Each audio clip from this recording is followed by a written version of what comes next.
For women, once a month, we're menstruating, as you earlier referred to. With our prayer, we don't have to make that up.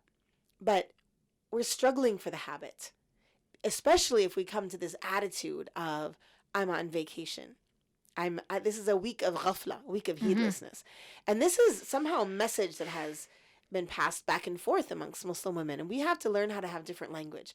I think we should start to talk about this time. Not as, in Arabic you say, mali salah, I don't have prayer. I think the translation of that is dangerous psychologically.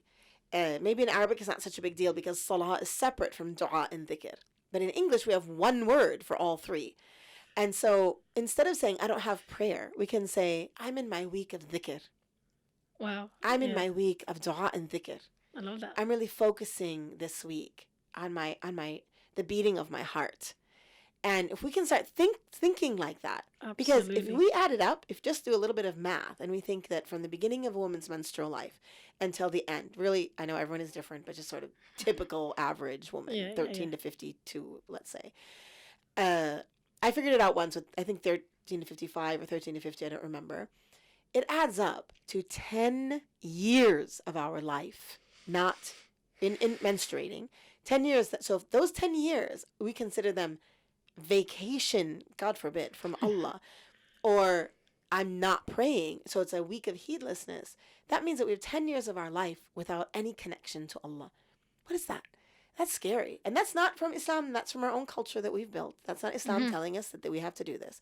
And yes, you can respond to me by saying, well, isn't it such that if you pray regularly and then you're not praying because you're menstruating, you get the same reward? Absolutely.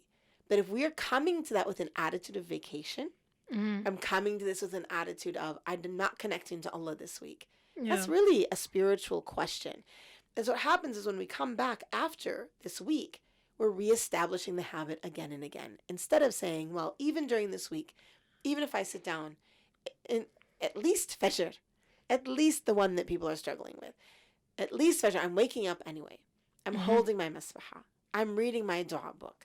I'm just saying istighfar for, and even if it's 3 minutes, just having a moment where you say, I am still this Muslim believing person and I want to connect with you. Still a worshipper of Allah. Yeah, Allah. Yeah, exactly. I'm still a worshipper of Allah. Yeah. SubhanAllah, that's